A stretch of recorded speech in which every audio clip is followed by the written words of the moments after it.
Well, welcome back to Grit Hybrid Training. Now we're going to talk about something that is oftentimes overlooked, but we all have access to that can basically make us more adept to all our challenges, which is breathing.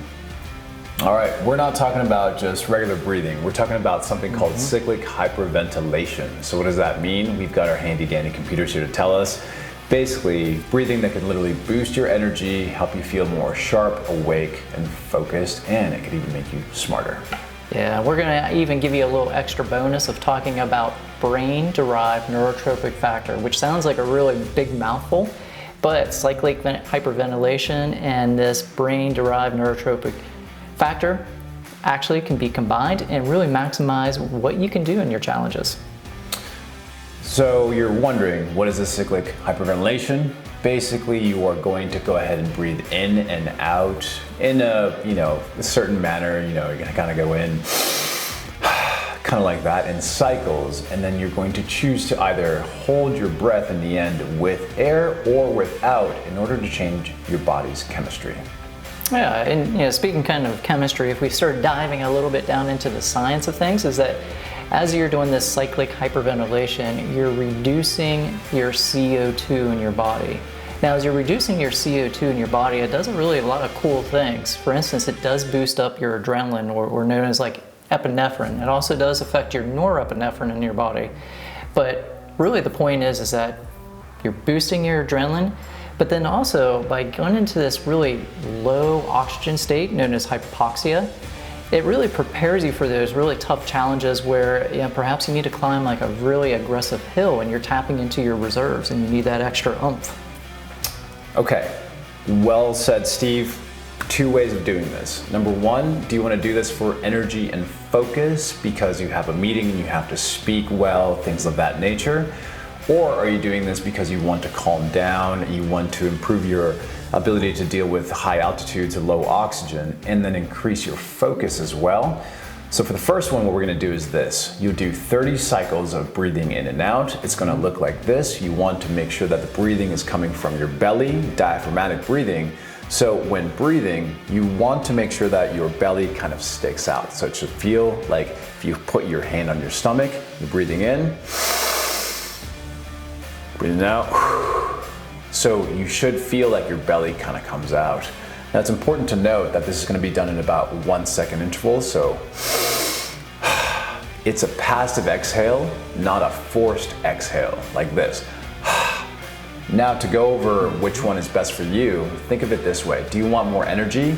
Do your 30 breaths just like that, and then hold your breath at the very end for a good 20 to maybe 30 seconds, but do this only while you're lying down or sitting because you could pass out. I have passed out before, totally did it, hit my head, not nice. Now, if you want to do that for focus, do 2 to 3 cycles, and then later on, if you want to do this for more in the morning to feel more lucid and awake and think a little bit better and get those BDNF benefits, you just exhale, hold your breath for 30, maybe 60 seconds and do a couple of those, and then you'll find that you're able to kind of maintain your breath hold for longer and longer. Well, Jose, I love your disclaimer about passing out. Yeah. So we do practice what we preach, especially Jose has really jumped deeply into this whole idea of breathing and passing out. For me personally, I have not passed out. I've tried it a few times. I will give Jose much more credit when it comes to this breathing thing, because for me, it's actually a new topic, which is quite fascinating that we're just naturally given this almost like this miracle grow for the brain or this energy reserve to tap into that is simply activated through breathing. So Jose has been the catalyst to help me through the process, but I'm going to try my best to not pass out. Think of it this way. You have this free energy running through your body, and by controlling your breathing, you're literally changing your brain and body's chemistry in order to give you adrenaline or to get you more calm. We're talking about the sympathetic or the parasympathetic systems in our body. Do you want a little bit more energy? Do you want to stay more calm? And it's free. Oftentimes at lunch at work, I don't really have coffee. I'll go in a room when no one's watching me, I'll do my cycles of breathing, and then I feel way more awake and without the jitters or the sweats. So there's always that as well. Yeah, so it's easy to incorporate into your day. It's realistic advice, basically. So, Exactly. And then we did talk about this brain-derived neurotrophic factor, or BDNF. And you know, I'd like to know a little bit about the science, but not so much where it puts me to sleep, basically. But how does putting myself into this low state of carbon dioxide really trigger BDNF? And what does it really mean? Does it mean that I'm building more neurons? Because neurogenesis to me means, by definition, neurons are accumulating. So how's Sure. it work? All great questions. So whenever you're in a hypoxic state or low oxygen state, your brain, in order to survive, will start to release more of these BDNFs. And then usually it's happening around a minute and a half, somewhere around there. So you do have to do your cycles. But these BDNFs, they kind of come out to help you build better memories, better connections, and to improve your cognition over time. Yeah, so it's kind of cool where we again have this ready access system that we can tap into. That's you're preparing yourself for those really intense cardio experiences, going in that hypoxic state. You're also sort of boosting your brain power, which is pretty awesome as well.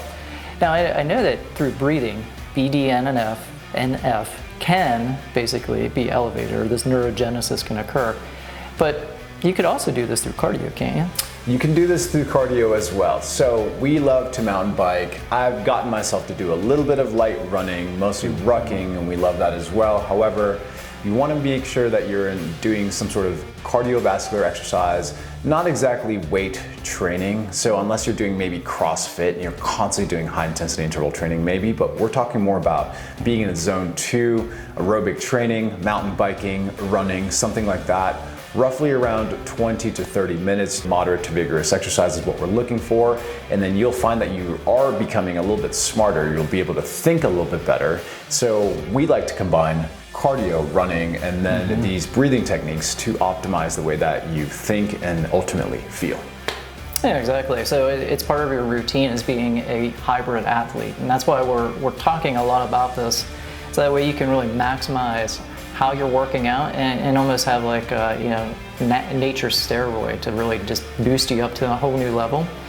And then Jose, you made a comment about like the zone 2 aerobic training, and I know people who are involved in like marathons or triathlons, and that's a common term kind of thrown around, but for people who are maybe involved in weightlifting, it may not be as common. So what does zone 2 training really mean? So in my experience, zone 2 training means that you should be, let's say you and I are running together and we're chatting it up as we're jogging/running. We should be able to kind of hold a conversation, but it shouldn't feel like a very comfortable conversation. So it shouldn't feel like, oh, hey Steve, how's your day going? Well, it's going great, because you know what? It should be more like, so how's your day going? It's going pretty good, because had a Gatorade earlier and it was my favorite, that being thing. So you should be able to challenge yourself, but you're not dying that you have to take a break every 2 or 3 minutes. You'll know because you're challenging yourself, and it should feel like you're in a state where you're like, okay, I can talk, but I don't want to talk that much. That's what zone 2 should mean to you.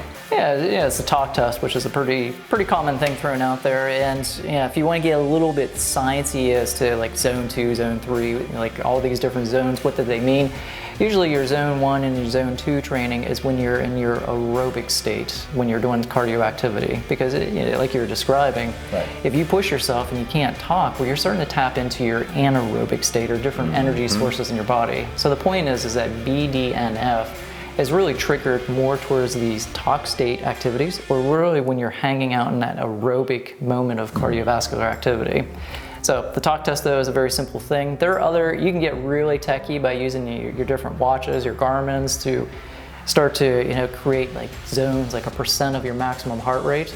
But for the sake of this conversation, if you can talk and you're challenging yourself, that's basically zone 2. Exactly. Now, going back to some of the previous videos that we've released, if you really wanted to say maximize your efficiency, mental clarity, you could always couple deep breathing or cyclic hyperventilation with some cold plunging and some cardio. You could do this before or after to kind of prime your nervous system.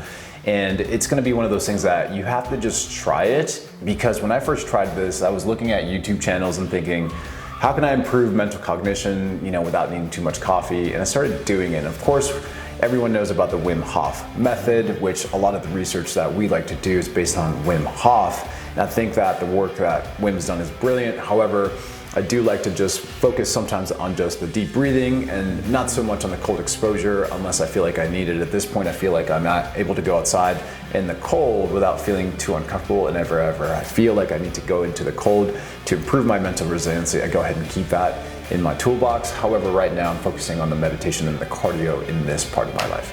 Yeah, so you can start stacking these different types of activities. Oh, yeah. Which is kind of cool, because then you're even making yourself, in a sense, more superhuman, but it's not really that hard to do, especially the breathing piece. Exactly. So to recap how you would do this breathing, I know right now I've got this computer in front of us, but I'm gonna go ahead and just kind of stand so you can kind of maybe see a little bit. And belly right here. What we wanna do is literally kind of just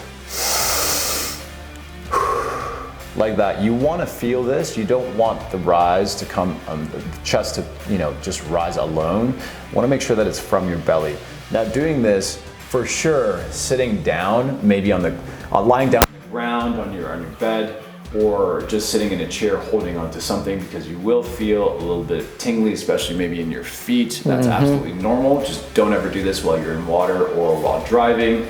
And it will, I think, really change your life. It has changed my life. I do it absolutely every day, twice a day, in the mornings to just wake up and think better, and then in the evenings to kind of mellow out, and if I ever need to focus. And I'm rarely drinking caffeine unless I'm doing it in the morning, which I still love my caffeine. I'm kind of addicted. Yeah. Aren't we all? Yeah, you can't turn down that caffeine. I love it as well, though I don't drink that much, but yes, I am a fan of the caffeine. Yeah, and you're reducing yours. So, and yeah, I'm starting to incorporate this a little bit into my training schedule as well. In the beginning of working out, I have been incorporating the breathing thanks to Jose. Jose is always diving deep into these like research, almost like biohacking ideas, which is kind of cool, because you don't need anything special to do it. And I can't let Jose beat me when I'm out there mountain biking. It's just gonna hurt my ego. But basically, hopefully that's, talking about this different type of cyclic hyperventilation as well as BDNF is gonna help you in your training. And if you want more information, just feel free to put it down into the comments, and we'll help and guide you and be as transparent as we possibly can.